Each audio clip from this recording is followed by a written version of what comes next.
नमस्कार मंडळी, श्री स्वामी समर्थ. आजच्या व्हिडिओमध्ये अर्थात आपण अक्षय तृतीया संबंधीची माहिती जाणून घेणार आहोत.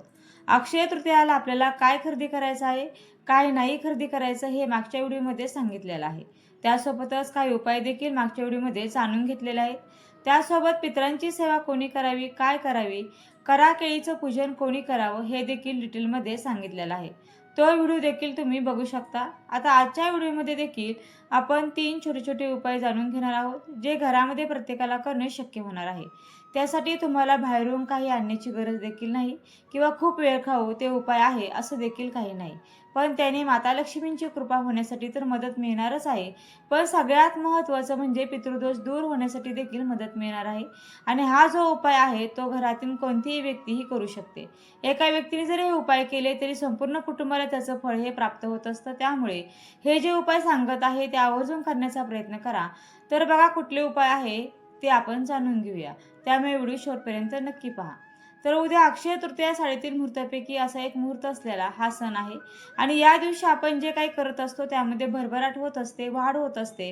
ते कधीही संपत नाही असं देखील म्हटलं जातं. त्यामुळे या दिवशी आपल्याला चांगल्याच गोष्टी करायच्या आहे. कारण चुकून माकून आपण या दिवशी एखादी वाईट गोष्ट केली तर तिचा देखील कधीही अंत होणार नाही, हे लक्षात घ्या. त्यामुळे जे काही करायचं आहे ते चांगलंच करायचं आहे. या व्यतिरिक्त छोटे छोटे जर उपाय आपण उद्याच्या दिवशी केले तर ते देखील आपल्यासाठी खूप फलदायी ठरू शकतात. तर उद्याच्या दिवशी आपल्याला काही ठिकाणी स्वस्तिक काढायचं आहे. तर हे जे स्वस्तिक आहे ते कसं काढायचं, तर त्यासाठी तुम्हाला गोमूत्र घ्यायचं आहे किंवा आपलं जे गाईचं तूप असतं ते घ्यायचं आहे. त्यामध्ये हळदी कुंकू टाकायचं आहे. हळदी कुंकू टाकल्यानंतर जर तुमच्याकडे चंदन असेल तर ते देखील तुम्ही थोडंसं टाकू शकता. आणि अशा पद्धतीने ही जी पेस्ट आहे ती बनवून घ्यायची आहे. आता ही जी पेस्ट आपण बनवलेली आहे त्याने आपल्याला सगळ्यात पहिले जे स्वस्तिक आहे ते मुख्य दरवाजाजवळ काढायचं आहे. मुख्य दरवाजा जो आहे त्या मुख्य दरवाजावर आपल्याला हे स्वस्तिक काढायचं. जसं आपण शुभलाभ लिहितो मध्ये जे स्वस्तिक काढतो तशा पद्धतीने तुम्ही काढलं तरी देखील चालणार आहे. या व्यतिरिक्त हे झाल्यानंतर दुसरं जे स्वस्तिक आपल्याला काढायचं आहे ते आपल्याला आपल्या किचनमध्ये काढायचं आहे. आपलं जे स्वयंपाकघर आहे जिथे आपण आपल्या अन्नपूर्ण मातेचा वास असतो अशा ठिकाणी आपल्याला हे दुसरं स्वस्तिक काढायचं आहे. स्वस्तिक काढल्यानंतर बाजूच्या 2 रेषा मधले जे टिपके आहेत ते देखील सगळं आपल्याला द्यायचं आहे. आणि अशा पद्धतीने किचनमध्ये देखील आपल्याला स्वस्तिक काढायचं.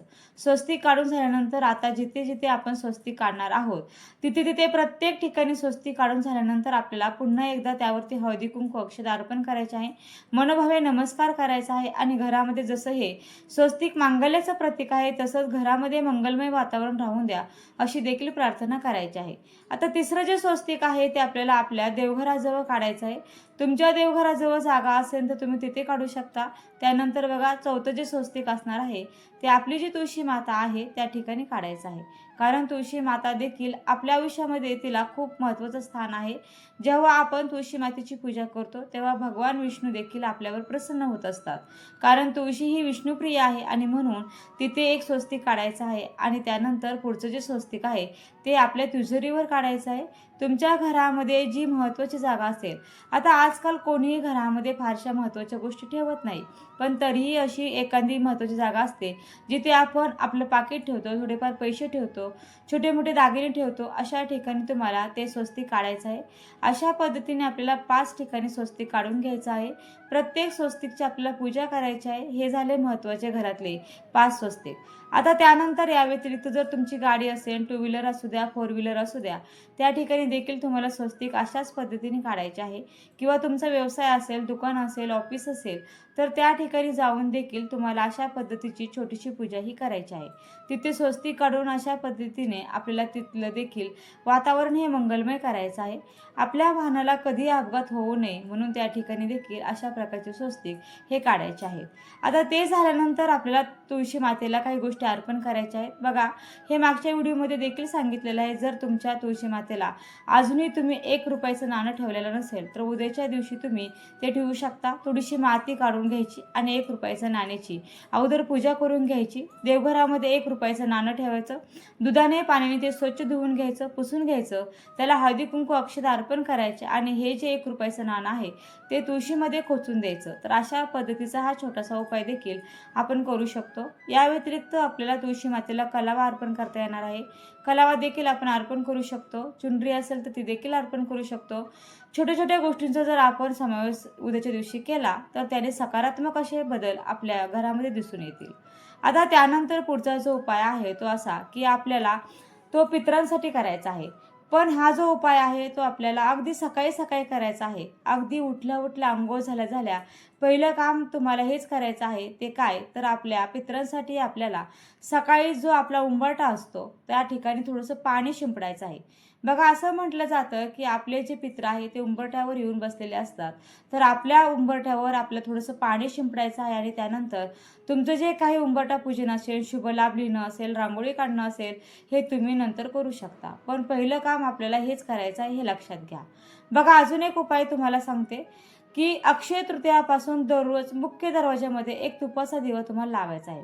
मुख्य दरवाजात जर रोज उजव्या हाताला आपण बाहेरून आत येताना उजव्या हाताला एक तुपाचा दिवा लावाल तर तुमच्या घरात सुख समृद्धी धनधान्य आल्याशिवाय राहणार नाही. हा दिवा 21 दिवस लावू शकता किंवा पुढे कंटिन्यू देखील करू शकता. दिवा लावण्याची योग्य पद्धत सांगते. संध्याकाळी 6:45 ते 7 वाजता. आता बघा जे ऑफिसमधून वगैरे उशिरा येतात त्यांनी उशिरा केलं तरी चालेल, पण ज्या गृहिणी घरात आहेत त्यांनी बरोबर 6:45 वाजता किंवा 7 वाजेपर्यंत देवासमोर दिवा अगरबत्ती लावायची. तुपाच्या दिव्यामध्ये कृपया कंजूसी करू नका.